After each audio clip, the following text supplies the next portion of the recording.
بسم اللہ الرحمن الرحیم۔ السلام علیکم۔ کالا یرکان یعنی کہ ہیپاٹائٹس بی اور سی، آج کی اس ویڈیو میں اس پہ ہم کچھ بات کریں گے۔ اس میں کالے یرکان کی بیماری کی نوعیت، اس کی علامات، اس کا علاج اور علاج کے بعد مسلسل اس پہ نظر کیسے رکھی جائے، اس پہ بات کرتے ہیں۔ یاد رکھیں کہ کالا یرکان ہیپاٹائٹس بی اور سی دونوں کو کہا جاتا ہے۔ عموماً ہیپاٹائٹس اے کو پیلا یرکان کہا جاتا ہے، اور اگر کسی کو ہیپاٹائٹس اے ہو جائے جس کو پیلیا کہتے ہیں تو عموماً 99% مریض بغیر کسی کمپلیکیشن کے 1 سے 2 ہفتے میں ٹھیک ہو جاتے ہیں۔ ہیپاٹائٹس بی اور سی کے بارے میں ایک بات بتاتا چلوں کہ بذات خود کالے یرکان کی کوئی علامات نہیں ہوتی۔ کہنے کو تو یہ یرکان ہے، لیکن عموماً مریض کی آنکھوں میں یا اس کے جسم پہ کوئی پیلیا کا نشان نہیں ہوتا۔ ہیپاٹائٹس بی اور سی کا مرض اگر کمپلیکیشن نہ کرے تو یہ روٹین ٹیسٹنگ کی صورت میں سامنے آتا ہے کہ مریض کسی اور وجہ سے ہیپاٹائٹس بی اور سی کا ٹیسٹ کرواتے ہیں، یا کسی کا کوئی آپریشن ہو اس سے پہلے، چونکہ یہ مینڈیٹری ہے ہیپاٹائٹس بی اور سی کا ٹیسٹ کرانا، تو اس میں یہ بات نظر آ جاتی ہے۔ یا ہیپاٹائٹس بی اور سی اس ٹائم اپنی علامات شو کرتے ہیں جب وہ جگر کو پوری طرح متاثر کر چکے ہوتے ہیں۔ جگر کو متاثر کرنے کی شکل یہ ہے کہ الٹیمیٹلی سیروسس یعنی جگر کا سکڑ جانا، مریض کے پیٹ میں پانی بھر جانا، اس کی تلی کا بڑھ جانا، اور اس کو خون کی الٹی ہونا یا اس کو بڑے پخانے کے راستے خون آنا۔ تو یہ کچھ ایسی علامات ہیں جو یہ شو کرتی ہیں کہ ہیپاٹائٹس سی زیادہ تر اور بعض اوقات بھی مکمل طور پہ جگر کو خراب کر چکا ہوتا ہے۔ انیشلی ہیپاٹائٹس بی اور سی کی کوئی علامات نہیں ہوتی۔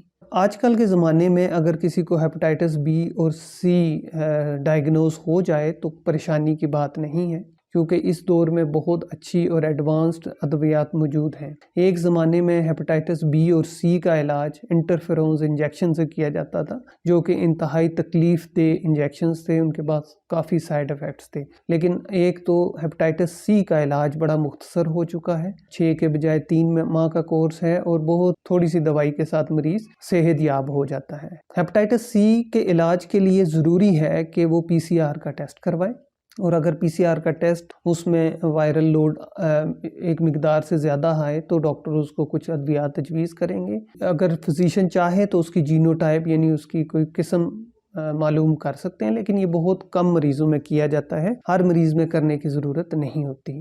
جب ایک دفعہ جگر سکڑ جائے اور پیٹ میں پانی بھر جائے یا تلی بڑھ جائے تو اس میں عمومی طور پہ ہیپاٹائٹس سی کا علاج کرنے کے بجائے ہم جگر کی پیچیدگیوں کا علاج کرتے ہیں۔ مریض بار بار اس چیز پہ زور دیتے ہیں کہ ہیپاٹائٹس سی کا علاج کیا جائے۔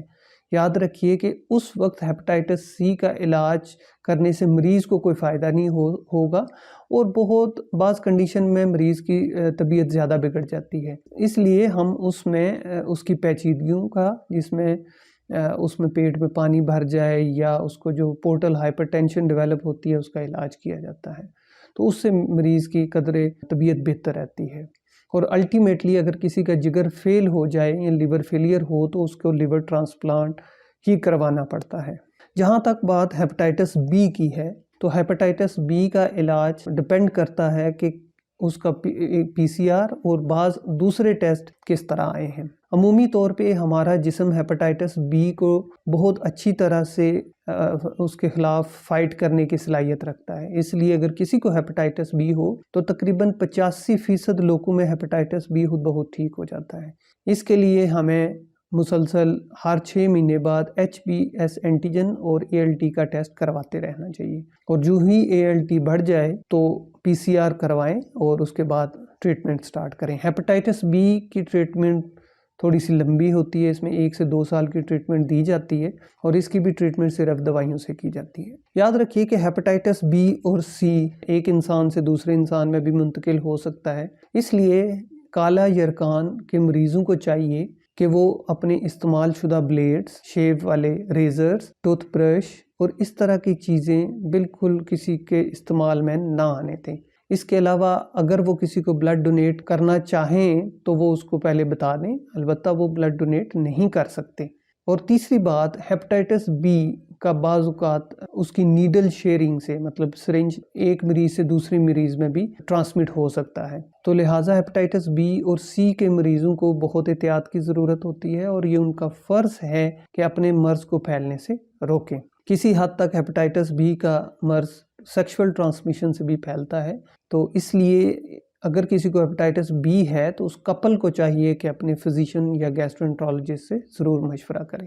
اگر کسی مریض میں ہیپاٹائٹس بی یا سی کی وجہ سے بگڑ جائے اور اس کا جگر سکڑ جائے تو ان کو ایک تو باقاعدگی سے ڈاکٹر کو چیک کرائیں، اور تقریباً ہر 6 ماہ میں ان کو اپنے جگر کا الٹرا ساؤنڈ اور الفا فیٹوپروٹین کا ٹیسٹ کروانے کی ضرورت ہے۔ اس کی وجہ یہ ہے کہ ہیپاٹائٹس بی اور سی دونوں میں یہ پوٹینشیل ہے کہ وہ جگر کا کینسر کر سکیں، تو اس لیے جگر کے کینسر یعنی کہ ہیپاٹوسیلولر کارسینوما کو ڈائیگنوز کرنے کے لیے الفا فیٹوپروٹین اور الٹرا ساؤنڈ کا ٹیسٹ امپورٹنٹ ہوتا ہے۔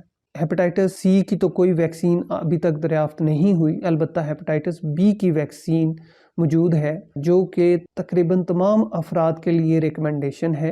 البتہ وہ لوگ جن کو رسک ہو کہ وہ ہیپاٹائٹس بی ان کو لگ سکتا ہے، جیسے کہ nursing, paramedical staff, doctors, O T technicians, تو ایسے لوگوں کو ہیپاٹائٹس بی کی ویکسینیشن لازمی طور پہ کروانی چاہیے۔ اس کے بارے میں اگر مزید معلومات درکار ہو تو کمنٹس میں آپ پوچھ سکتے ہیں۔ اللہ حافظ۔